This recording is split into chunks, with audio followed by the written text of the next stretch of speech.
Israel ও যুক্তরাষ্ট্র ইরানের ওপর হামলা করার পর সবাই যখন চুপ ছিলেন, ঠিক সেই মুহূর্তেই সর্বপ্রথম যুক্তরাষ্ট্র ও ইসরায়েলের বিরুদ্ধে অবস্থান নেন উত্তর কোরিয়ার প্রেসিডেন্ট কিম জং উন। কোনো মুসলিম দেশ ইরানের পাশে না দাঁড়ালেও কিম ঠিকই ইরানের পক্ষে তার অবস্থান জানিয়ে দেন। এই যুদ্ধে ইরানের সাথে যখন যুক্তরাষ্ট্র কোনোভাবেই পেরে উঠছে না, ঠিক তখনই ইরানে পারমাণবিক অস্ত্র ব্যবহারের কথা ভাবছে ট্রাম্প। তবে ট্রাম্পের এমন ভাবনাকে বৃদ্ধাঙ্গুলি দেখিয়ে গর্জে উঠেছে উত্তর কোরিয়ার শক্তিশালী নেতা কিম জং উন। এমনকি এই যুদ্ধে ইরানে পারমাণবিক হামলা হলে আমেরিকাকে পাল্টা হামলায় গুড়িয়ে দেবে বলে হুঙ্কার দিয়েছেন তিনি। আর এই হুঙ্কার যে শুধু মুখেই নয়, তার প্রমাণ হিসেবে সমুদ্র থেকে শক্তিশালী ক্ষেপণাস্ত্র ছুড়ছে উত্তর কোরিয়া। আর সেই দৃশ্য নিজে বসে দেখেছেন কিম জং উন। ইরানের এই যুদ্ধে সবচেয়ে বেশি ক্ষতি হলেও তেহরানের পাল্টা হামলায় নাকানি চুবানি খাচ্ছে যুক্তরাষ্ট্র ও ইসরায়েল। ইরান ইতোমধ্যে জানিয়ে দিয়েছে যে এবার তারা সরাসরি আমেরিকায় হামলা চালানোর জন্য প্রস্তুতি নিচ্ছে। কিন্তু প্রশ্ন হচ্ছে, ইরান কার সহযোগিতায় আমেরিকায় হামলা চালাবে? তবে কিম জং উনই কি ইরানের পাশে দাঁড়িয়ে মোস্তফা খামেনিকে সাহস যোগাচ্ছে? আয়াতুল্লাহ খামেনির নিহতের খবরে কিম জং উন শোক জানিয়েছিলেন।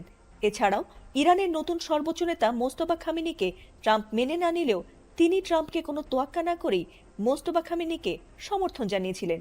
একই সঙ্গে তারা মার্কিন যুক্তরাষ্ট্র ও ইসরায়েলের সামরিক হামলাকে অবৈধ ও শান্তি বিনষ্টকারী বলে কঠোরভাবে নিন্দা জানিয়েছেন। তবে নতুন খামেনিকেও সরিয়ে দিতে তার ওপর হামলা চালায় ট্রাম্প, আর তাতে তিনি প্রাণে বেঁচে গেলেও আহত হন।